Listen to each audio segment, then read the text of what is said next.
he wants to get rid of democracy. There is no interpretation of this where Trump doesn't want to get rid of democracy.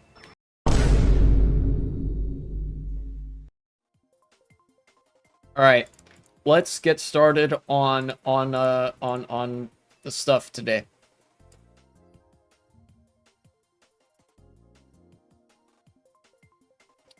Where is the React Andy? There it is. All right, you guys are getting some React content, some good stuff. Yeah. You go up there. Shit, actually, you come back down here for now. I'll have to address that in a second.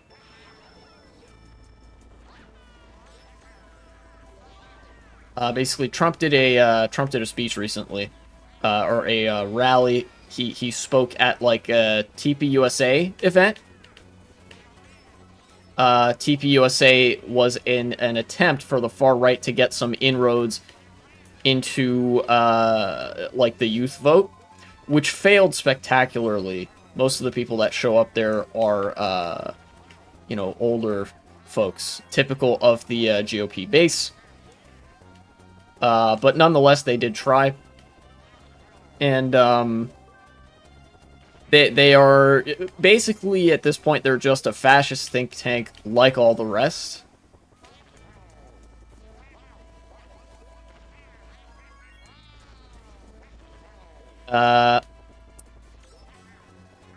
So Trump sometimes, I guess, could, like,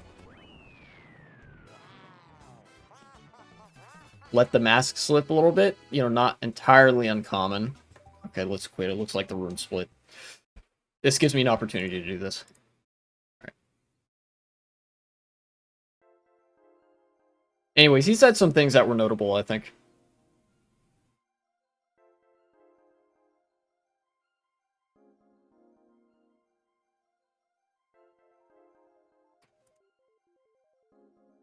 There. Put you up here. React Andy, properties.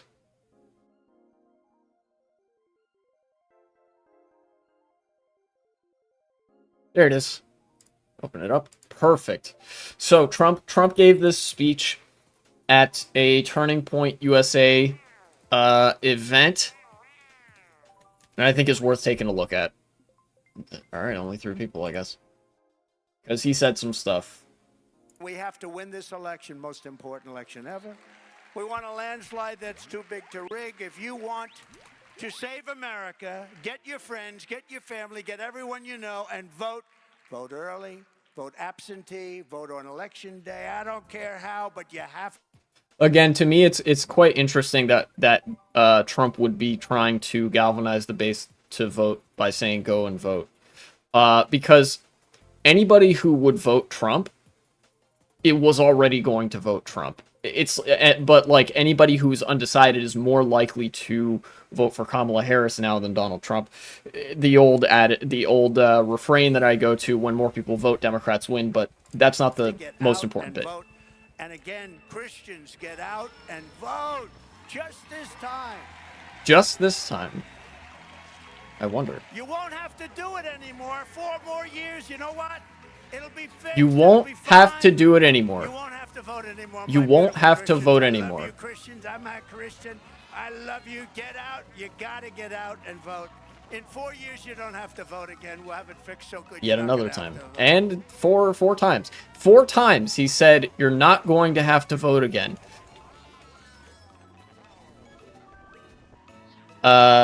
Very short clip, but I think it's worth examining. People have debated about whether or not Trump said I am a Christian in a weird way, or whether he said I'm not Christian. That doesn't matter. Don't get hung up on that. It doesn't matter whether he said one or the other, because the message is the same. My far-right Christian gooners, I love you. Go and vote for me. You won't have to vote again. And now, of course, the sort of half-baked defense for that is, oh, you know, I'm going to fix things so good in one term, you won't have to worry about it next time, because whoever wins, it's like impossible for them to mess it up. But even that, the most charitable interpretation, is part of the fascist mythos. I will return to that momentarily, but I think it's more warranted to just take a look at the most obvious and straightforward interpretation, which is that Trump is going to get rid of free and fair elections if he wins. He has alluded to this before. They've done very sloppy, very thinly veiled rhetoric to this effect, where they say that effectively, oh, the election can only be fair if we win, right? Like, that's rhetoric that the Republicans have engaged in before, which is effectively them saying, yeah, we don't believe in free and fair elections because we only like the elections when we win. But in this case, Trump is not even putting up that much of a veneer and saying that, look, if I win, you won't have to vote again. The obvious implication being because there won't be another election to vote in. You know, combine that with like Trump saying, "Oh, I'll be a dictator, but only on day one." And it is the most obvious thing to everybody in the world that Trump is going to win the election, or that if Trump does win the election, what he plans to do is just become a fascist dictator. And at this point, anybody who plays defense for Trump and what he says here is so oblivious to the point of being willfully ignorant, such that I would consider them just as much a fascist as anybody towing the Trump line. If you can't see the kind of rhetoric that's being constructed here, it's because you're not willing to see it. You don't want to see it at this point, right? So that's that. That's the most obvious interpretation. Now I want to actually get to the most charitable possible interpretation, which again is not warranted because Trump warrants no degree of charity in the interpretations of things that he says. He has not demonstrated any good intention that would merit such charitability. The charitable intention is, oh, you don't have to vote again, or you don't have to worry about voting again, because I will have fixed the economy so good that it won't matter who's president next time. You'll have me to thank or whatever. And that is still part of the fascist mythos. You see, the fascists are an inherently non-materialist, like anti-materialist and like eccentric spiritual group of people. And part of the fascist myth is essentially that the degenerates must be purged from society, that democracy must be abolished, so that the sources of that degeneracy can be removed, and so that the fascists can bring about a hell on earth. This is, or not hell on earth, excuse me, slip of the tongue there, that's what it actually would be. Heaven on earth. This is actually, believe it or not, this is part of a different dialectic than dialectical materialism.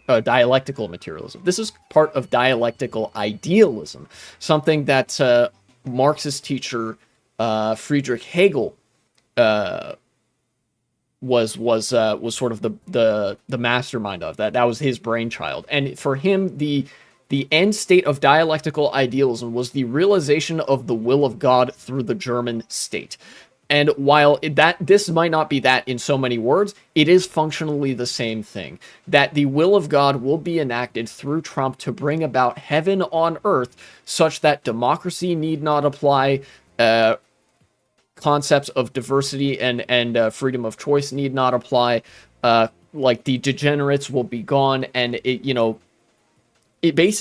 the fascist version of the end of history myth. And that's the most charitable possible interpretation for what Trump is saying. The more realistic interpretation is just that he wants to get rid of democracy, which either way, he wants to get rid of democracy. There is no interpretation of this where Trump doesn't want to get rid of democracy. Because an inherent part of democracy is things changing. If you're preaching that you want to fix it forever, in the next 4 years, like you want to fix it so good that the next election won't matter, what you're fundamentally talking about is throwing out democracy in the trash bin, But that's not all I wanted to bring up with this speech as well. We all knew already that Trump doesn't like democracy because it's not terribly convenient to him, I guess. It's very, Trump does whatever's convenient for Trump, and what's convenient for Trump right now is to be fascist. In fact, to be a Nazi, because the Republican Party is a Nazi party, right?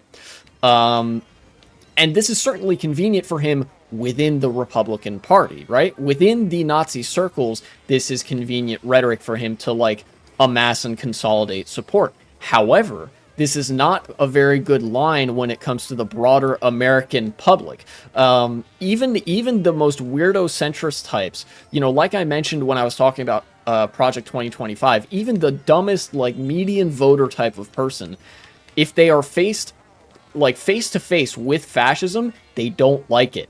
Fascism, and like an inherently almost unpopular set of ideas. Not even just in terms of policy, but a lot of times in terms of rhetoric, which is why it has to disingenuously appeal to populism. This is going to hit Trump hard. It has already been hitting Trump hard in the campaign cycle, and it is going to be used against him. It is an incredibly easy line to go for that, like, yeah, Trump just wants to end democracy in America, disempowering you, the average American, disempowering you, the average black American, the average American woman, the average American queer person, whatever it is, right? Like, Trump wants to disempower you. His movement wants to disempower you and strip democracy away.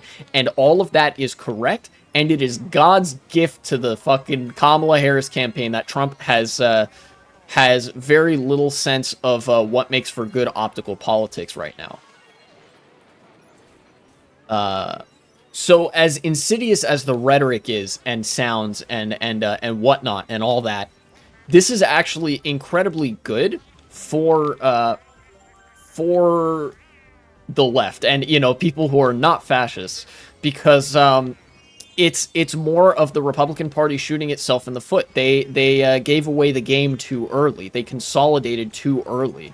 You know, they overplayed their hand, and now their support is going to dry up. Not necessarily from within the base. Like I said, it is a cult. Everybody inside of that cult, firmly inside of the cult, is, like, thoroughly committed. However, there are two things that could do against them. First, like I said, anybody who's outside the cult is going to be even more distanced from the cult as a result of that kind of rhetoric. You know, fascism, very many cult-like tendencies. And furthermore, there are some people inside of the cult who may be on the fringes and may be de-radicalized in part because of these statements. And my timer is misbehaving. There we go. The important thing is, this has the possibility to cost Trump support, as well as to alienate people from Trump who already didn't support him. It doesn't have the potential to gain any support from the outside, which is, like I said, consistent with the Republican Party having consolidated actually too early, and you know, dropping the mask too much before people were primed to be more accepting of that kind of rhetoric. They went too fast. They, like I said, overplayed their hand.